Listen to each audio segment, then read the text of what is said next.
Hello everyone, this is the fourth part of glycolysis. और इस video में हम लोग ग्लाइकोलिसिस के रेगुलेशन के बारे में डिस्कस करेंगे। रेगुलेशन का मतलब है कब इस साइकिल को ऑन होना है और कब ऑफ होना है। मीन्स अगर एटीपी सफिशिएंट अमाउंट में प्रेजेंट है और ज़्यादा एनर्जी की रिक्वायरमेंट नहीं है तो उस कंडीशन में क्या होगा, ये साइकिल ऑफ होगा। ठीक है। और अगर एटीपी की नीड है, रिक्वायरमेंट है और हमें एनर्जी चाहिए, ठीक है, तो उस कंडीशन में क्या होगा, ग्लूकोज का मेटाबॉलिज्म होगा ग्लाइकोलिसिस के थ्रू और आगे के साइकिल्स के थ्रू और एटीपी का फॉर्मेशन होगा। ठीक है। तो ऐसे स्विच ऑन और स्विच ऑफ वाली प्रोसेस होगी। इसे ही हम क्या कहेंगे, रेगुलेशन ऑफ ग्लाइकोलिसिस। तो मेनली इसके रेगुलेशन के लिए कुछ एंजाइम रिस्पॉन्सिबल होते हैं जो इस साइकिल के एंजाइम, जैसे कि हमने reaction number 1, reaction number 3, reaction number 9 और रिएक्शन नंबर 10 के एंजाइम्स को यहाँ पर लिया है जो इस साइकिल को रेगुलेट करने में फंक्शन करते हैं। ठीक है। इसके अलावा कुछ हार्मोन्स भी होते हैं जो इस साइकिल को रेगुलेट करते हैं। मीन्स ऑन या ऑफ करना है, या कब ऑन करना है, कब ऑफ करना है, रेट को इंक्रीज़ करना है, डिक्रीज़ करना। ओके। सेकेंडली, जब लार्ज कार्बोहाइड्रेट जैसे कि पॉलीसेकेराइड, ओके, पॉलीसेकेराइड्स का डाइजेशन हो जाता है और ग्लूकोज बन गया है। ओके। ये ग्लूकोज क्या है, मोनोमर है, मोनोसेकेराइड का फॉर्मेशन हो गया है। ठीक। अब इस मोनोसेकेराइड का, या हम कहें जो स्मॉल मॉलिक्यूल बन गए हैं, इसका क्या होगा, मेटाबॉलिज्म होगा। ठीक। तो अभी ये ग्लूकोज कहाँ है, ब्लड में सर्कुलेट हो रहा है। ये कहाँ पर है, ये ब्लड में है। ठीक। अब इसके मेटाबॉलिज्म के लिए, इससे एनर्जी के लिए हमें क्या चाहिए कि ये सेल के अंदर आ जाए। ये सेल है, ये सेल का साइटोप्लाज्म है, ये प्लाज्मा मेम्ब्रेन है। ओके। अभी ये ब्लड में सर्कुलेट हो रहा है, ब्लड ग्लूकोज लेवल क्या है, हाई है, क्योंकि डाइजेशन के बाद ये कहाँ पर आ गया है, ब्लड में। अब ब्लड के थ्रू फ्लो होकर डिफरेंट टाइप के ऑर्गन्स में जाएगा और वहाँ पर सेल में एंटर करके एनर्जी प्रोवाइड करेगा। ठीक है।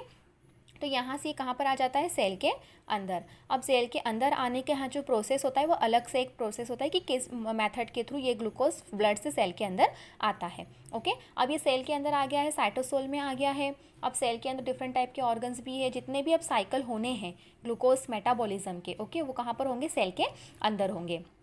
अब यहाँ पर सबसे पहले क्या होगा, ग्लाइकोलिसिस, क्योंकि साइटोप्लाज्म में आ गया है और ग्लूकोज के लिए साइटोप्लाज्म, ग्लाइकोलिसिस के लिए साइटोप्लाज्म में एंजाइम प्रेजेंट होते हैं।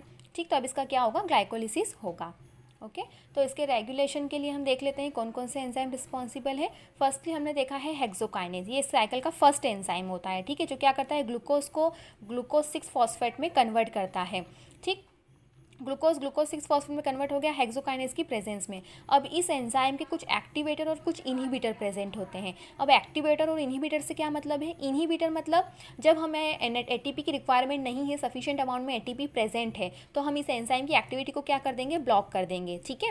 इसके अलावा एक और क्या है इसका इनहिबिटर, ग्लूकोज 6 फॉस्फेट। तो एटीपी और ग्लूकोज 6 फॉस्फेट क्या करते हैं, इस एंजाइम को इनहिबिट करने का काम करते हैं। जैसे कि ग्लूकोज 6 फॉस्फेट सफिशिएंट अमाउंट में है और ज़्यादा ग्लूकोज 6 फॉस्फेट की रिक्वायरमेंट नहीं है, तो ये फीडबैक मैकेनिज्म के थ्रू इसकी एक्टिविटी को बंद कर देगा। ठीक है। इसके अलावा कुछ एक्टिवेटर भी होते हैं जैसे कि एएमपी। अब एएमपी तो है, बट हमें एनर्जी के लिए क्या चाहिए, एटीपी चाहिए। ठीक। अब एटीपी चाहिए तो ग्लूकोज का मेटाबॉलिज्म होना चाहिए। तो ये एएमपी क्या करेगा, इस एंजाइम की एक्टिविटी को बढ़ा देगा ताकि ज़्यादा से ज़्यादा मेटाबॉलिज्म हो ग्लूकोज का और एनर्जी मिले। सेकेंड, फॉस्फोफ्रक्टोकाइनेज एंजाइम, जो फ्रक्टोज 6 फॉस्फेट को फ्रक्टोज 1,6 बिस फॉस्फेट में कन्वर्ट करता है।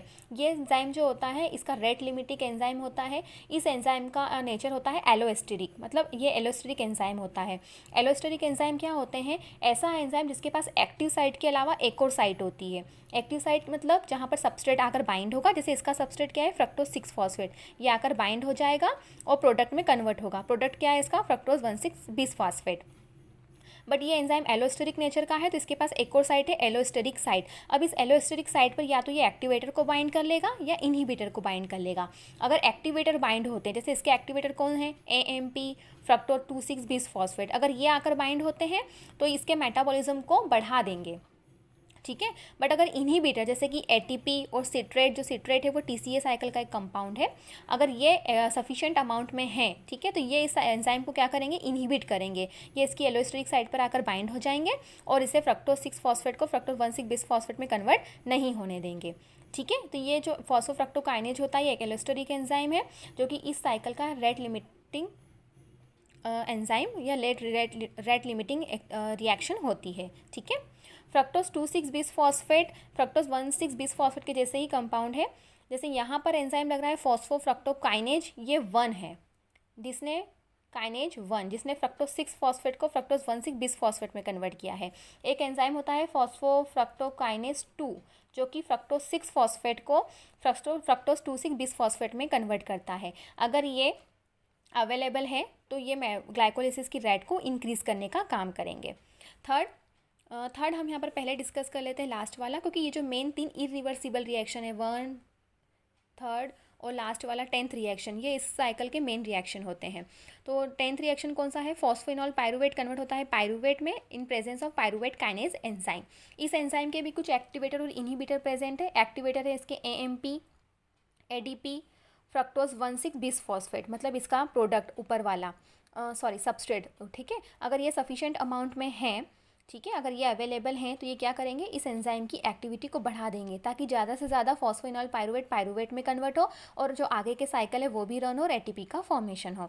बट इसके इनहिबिटर कौन कौन से होते हैं? ATP, एलिलीन, acetyl coenzyme A, glucagon hormone, ये सब क्या है? इसके इनहिबिटर हैं। अगर ये सफिशिएंट अमाउंट में है, इसका मतलब ये है कि हमें और ज़्यादा फॉस्फेनॉल पायरुवेट को पायरुवेट में कन्वर्ट करने की रिक्वायरमेंट नहीं है, तो ये क्या करेंगे, इस एंजाइम की एक्टिविटी को ब्लॉक कर देंगे।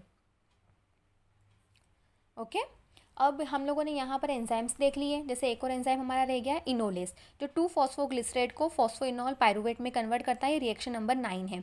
जो इनोलेस होता है इसका इनहिबिटर होता है फ्लोराइड, ठीक है। फ्लोराइड इसका एक इनहिबिटर होता है। जैसे कि जनरली सोडियम फ्लोराइड का यूज़ किया जाता है जब कोई भी डायबिटिक पेशेंट आता है डायबिटीज़ चेक करवाने के लिए, तो उसका जब ब्लड सैंपल कलेक्ट करते हैं उसमें सोडियम फ्लोराइड भी मिला देते हैं ताकि इसका जो ग्लूकोज जो प्रेजेंट है ब्लड में उसका मेटाबॉलिज्म ना हो, क्योंकि अगर मेटाबॉलिज्म हो जाएगा तो ग्लूकोज का लेवल कम हो जाएगा, ठीक है। इसलिए वहाँ पर सोडियम फ्लोराइड मिला देते हैं ताकि उसका ग्लाइकोलिसिस ना हो पाए और आगे के साइकिल्स ना हो पाए, ताकि हमें जो रिजल्ट है वो अप्रोप्रिएट मिले, ठीक है। तो यहाँ पर हमने एंजाइम देख लिए। इसके अलावा कुछ हार्मोन्स होते हैं जो ग्लाइकोलिसिस साइकिल को की रेट को इंक्रीज़ या डिक्रीज़ करने का काम करते हैं। जैसे कि इंसुलिन, अगर इंसुलिन है तो ये इंसुलिन का फंक्शन क्या होता है? ब्लड के ग्लूकोज लेवल को कम करना, ठीक है। तो ये क्या करेगा? ग्लाइकोलिसिस की रेट को बढ़ा देगा, ठीक है। क्योंकि ब्लड में अगर ग्लूकोज है तो इसको क्या करना है कि ब्लड से ग्लूकोज को कम करना है, तो ये क्या करेगा? ज़्यादा से ज़्यादा ब्लड ग्लूकोज को सेल के अंदर भेजेगा और सेल के अंदर क्या हो जाएगा? ग्लाइकोलिसिस, ठीक है। तो अगर इंसुलिन का फंक्शन क्या होता है? ब्लड ग्लूकोज लेवल को कम करना, इसलिए ग्लाइकोलिसिस की रेट को क्या कर देगा? बढ़ा देगा। इसके अलावा एक और हार्मोन होता है जैसे ग्लूकेगॉन का फंक्शन क्या होता है? ब्लड ग्लूकोज लेवल को बढ़ाने का, इसलिए क्या करेगा? ग्लाइकोलिसिस की जो साइकिल है उसकी रेट को क्या कर देगा? कम कर देगा। अब ये कैसे कम करता है? ग्लूकेगॉन साइक्लिक AMP बनाता है। ये साइक्लिक AMP एक एंजाइम बनाता है प्रोटीन काइनेज। ये प्रोटीन काइनेज क्या करता है? ये जो पायरुवेट काइनेज एंजाइम है इसका फॉस्फोराइलेशन कर देता है, मतलब सिंपल इसके ऊपर फॉस्फेट ऐड कर देता है। फॉस्फेट लाता कहाँ से? ये ATP से। ATP ADP में कन्वर्ट हुआ, एक फॉस्फेट इसने इसके ऊपर ऐड कर दिया। अब जो पायरुवेट काइनेज एंजाइम है, अगर ये इसके साथ फॉस्फेट बाइंड नहीं है, ओके, तो ये किस में है? एक्टिव फॉर्म में। बट अगर इसके साथ फॉस्फेट बाइंड हो जाता है, अगर इसके साथ फॉस्फेट ऐड कर देते हैं तो ये क्या हो जाता है? इनएक्टिव। और अगर ये इनएक्टिव हो जाएगा तो फॉस्फेनॉल पायरुवेट में कन्वर्ट नहीं हो पाएगा और आगे भी ग्लूकोज का कंप्लीट मेटाबॉलिज्म नहीं हो पाएगा, ठीक है। तो इस टाइप से ग्लाइकोलिसिस रेगुलेट होता है। Mainly 4 enzymes, hexokinase, फॉस्फोफ्रक्टोकाइनेज, pyruvate kinase और इनोलेज एंजाइम। इनके डिफरेंट हमने एक्टिवेटर और इनहिबिटर देखे। एक्टिवेटर अगर प्रेजेंट होगा तो वो रिएक्शन की रेट को इंक्रीज़ कर देगा और इनहिबिटर होगा तो वो रिएक्शन की रेट को डिक्रीज़ कर देगा। इसके अलावा कुछ हार्मोन देखे जैसे इंसुलिन और ग्लूकेगॉन, तो इंसुलिन इसकी रेट ऑफ रिएक्शन को इंक्रीज़ करेंगे और ग्लूकेगॉन रेट ऑफ रिएक्शन को डिक्रीज़ करेगा। Okay, thank you.